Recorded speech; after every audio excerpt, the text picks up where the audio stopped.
नमस्कार, स्वागत है। आप देख रहे हैं मनचाहा न्यूज़। मैं आपके साथ अंकित और आज जिस हम मुद्दे पे बात करने वाले हैं, हमारे साथ जो मेहमान के तौर पे जुड़ने वाले हैं, बड़ा पेचीदा मुद्दा है। बिहार में इस वक्त वो काफ़ी हाईलाइटेड है और हमारे साथ भोजपुरी कलाकार यदुवंशी सेना के अध्यक्ष जो हैं संतोष रेणु जी हैं। इस पूरी वारदात पे इनकी जो पहले दिन से यानी कि फर्स्ट डे से जो नज़र है वह है, लेकिन यह भी उस मुद्दे में घिरते हुए नज़र आ रहे हैं। साथ ही कटिहार के जो कह सकते हैं प्रशासन है वो भी इनके ऊपर एफआईआर दर्ज कर चुकी है। आखिर पूरा मामला है क्या, स्टोरी कैसे बनी, सर को किस तरह से घसीटा गया या फिर क्यों यह नाम लिया जा रहा है, चलिए इनसे पहले जोड़ते हैं और सारी चीज़ों पे बेबाकी से राय रखते हैं। सर सबसे पहले बहुत स्वागत है, कैसे आप? जी बहुत बहुत धन्यवाद, बहुत बढ़िया हूँ। जी सर, कटिहार का जो मुद्दा है इस वक्त बिहार में हाईलाइटेड है। एक तरफ सुशासन की सरकार कही जाती है और दूसरी तरफ इस तरह के वारदात हो रहे हैं। सबसे पहले तो मैं आपसे जानना चाहूँगा, जब से आप भोजपुरी से थोड़े बहुत जाकर लोगों की हमदर्द बनने की कोशिश करें, तब तक प्रशासन की जो नज़र है वो आपके ऊपर हो जाती है और आप उसमें घसीटे जाते हैं। ये बताइए कि आप ऐसा करते क्यों हैं? ऐसा लगता है कि प्रशासन को हमसे कुछ ज़्यादा ही प्रेम हो गया है। देखिए, प्रारंभिक अवस्था से जी। लोग बोलते हैं ना कि वो क्रिमिनल है, वो आतंकवादी है। साहब, किसी की इच्छा नहीं होती कि कोई क्रिमिनल बन जाए, ये करे वो करे। ये कटिहार प्रशासन के रखवाले जो है ना, ऐसे मानसिकता वाले लोग ही लोगों को नेगेटिव वे में जाने को मजबूर कर देते हैं। मुझे बड़ा ताज्जुब हुआ कि कटिहार का जो घटना है वो 2 दिसंबर को हुआ। जी। इसमें नामजद अभियुक्त बनाया गया है पीड़ित परिवार की तरफ से मोहना ठाकुर नाम के व्यक्ति हैं। अब हमको ये भी जानकारी नहीं थी कि मोहना ठाकुर किस जात से, किस समाज से आते हैं। अपराधी तो भाई अपराधी है, बिल्कुल। हम पीड़ित परिवार से मिलने के लिए वहां गए। पीड़ित परिवार से मिलने के लिए जब जाते हैं तो कुछ पत्रकार लोग थे, वो कुछ पूछ रहे थे प्रश्न हमसे, हम उसका जवाब दे रहे थे। तभी एक व्यक्ति, स्थानीय व्यक्ति ही हमको मोबाइल का एक स्टेटस दिखाते हैं स्क्रीनशॉट लेकर के, जिसमें लिखा हुआ होता है मिशन सक्सेस, भूमिहार की राज चली। हमने कहा बड़ा ताज्जुब की बात है, ये मोहना ठाकुर ने किया है ना, तो फिर ये पूरे भूमिहार समाज को क्यों लपेटा? और जब पूरे भूमिहार समाज को लपेटा तो फिर पूरे भूमिहार समाज के लोग मोहना ठाकुर को क्यों नहीं डांटे? भाई ऐसा नहीं ना हुआ है कि मोहना ठाकुर जो अपराध करके जो धन अर्जित किया है वो पूरा भूमिहार समाज में बांट दिया होगा। तो फिर भूमिहार समाज के लोग मेरे ही पे बरस रहे।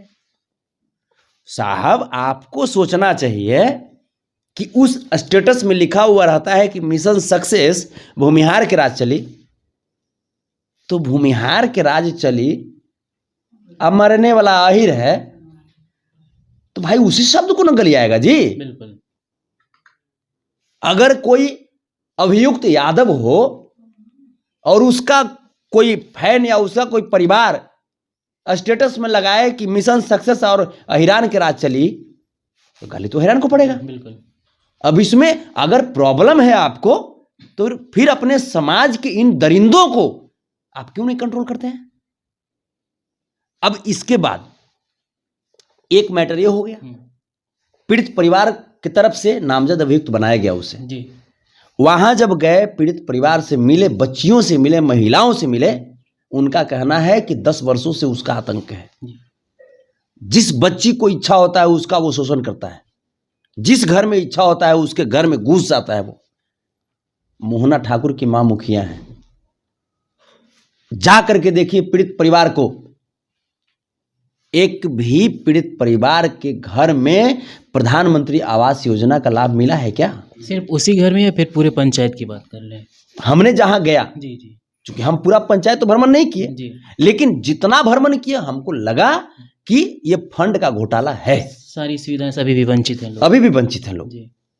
अब ये जो घटना पे हम जब बोले तो कटिहार प्रशासन हम पे एफआईआर कर दिए। उनका कहना है कि हमने एक विशेष जाति को बढ़ावा दिया है या गाली गलौज किया है।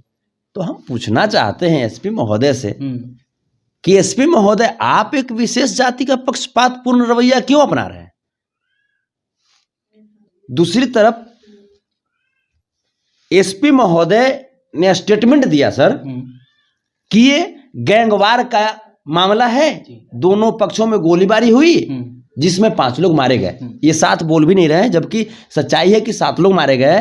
4 लोगों का लाश बरामद हुआ है, 3 लोग का लाश अभी भी लापता है। एसपी महोदय का कहना है कि गैंगवार का मामला है। मैं पूछता हूं एसपी महोदय से कि गैंगवार का मामला है महोदय, जिले का कैप्टन आप हैं, प्रशासनिक कैप्टन तो आप ही हैं, तो क्या आपकी जवाबदेही नहीं है कि आपके जिला में एक गैंगवार उत्पन्न कहां से हुआ है ना? बिल्कुल, ये तो इनकी जवाबदेही तो बनती है। आपके जिले में गैंगवार में जब लोग मारे गए, वहीं पे घटना स्थल की 1 किलोमीटर के बगल में आपका ओपी है, आपकी प्रशासन क्या कर रही थी? चूड़ी पहन रखी थी क्या है? सर जिस दिन आप वहाँ पे गए थे, उन परिवार से मिले थे, तो क्या पहले से कोई अंदेशा था कि इस प्रकार की घटना घटेगी? आपकी जो राय थी या फिर आपने जो परिवार से मिला, तो परिवार की तरफ से कोई मैसेज आया कि हाँ डराया जा रहा था, धमकाया जा रहा था, फिर कोई विशेष मैसेज थी कि सतर्क हो जाओ, कुछ ऐसा था?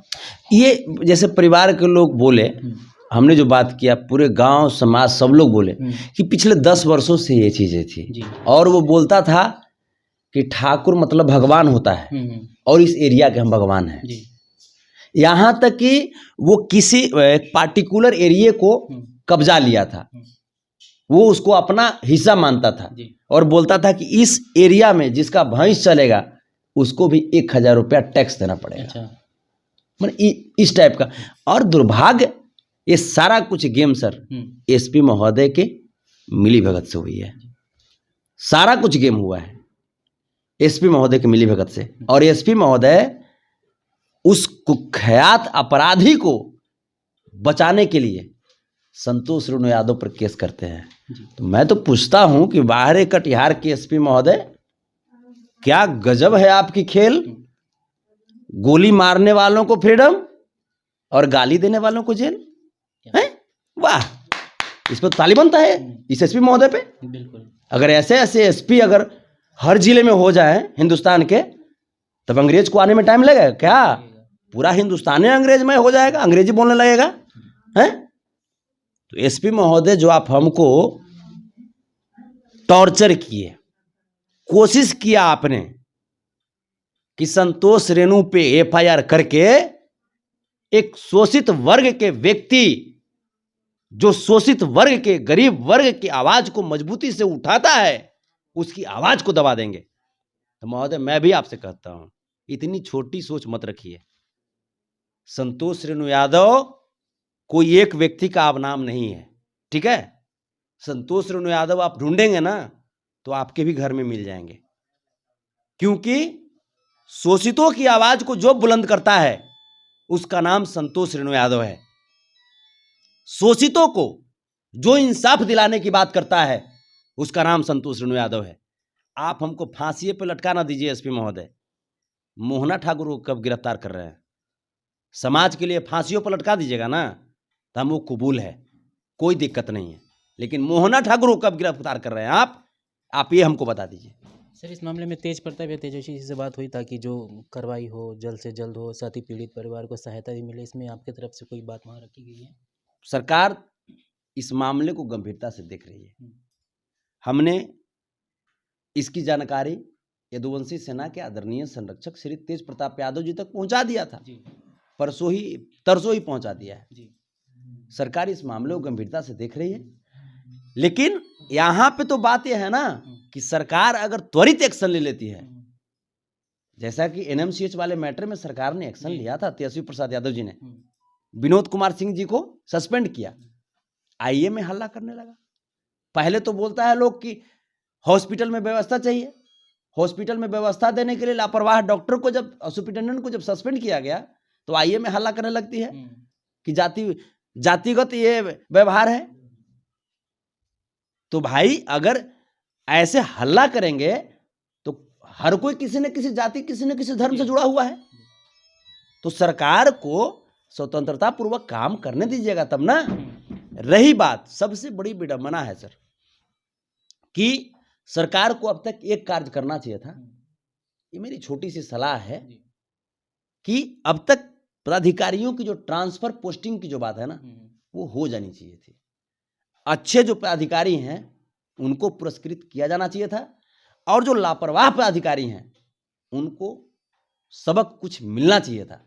लेकिन सरकार सोच रही है कि चलो भाई अब पदाधिकारी धीरे धीरे ठीक हो जाएंगे, लेकिन ये पदाधिकारी आरएसएस और बीजेपी से मिलकर के सरकार को बदनाम कराने पर तो सर इस मामले में सरकार अभी भी इतनी सुस्त क्यों पड़ी हुई है? वो कोशिश कर रही है, धैर्य रख रही है। लालू प्रसाद यादव जी के सिद्धांत वाली सरकार है ना, हम लोग धैर्य में बहुत विश्वास रखते हैं। आप ये सोचिए ना कि एक तो कि हमारे कुल खानदान मारा ही हो गया 7 गो, आईएसपी महोदय आओ हमरे पर उल्टी केस करते हैं। संविधान में जो है बाबा साहब भीमराव अम्बेडकर द्वारा रचित जो संविधान है उसमें है ना जी,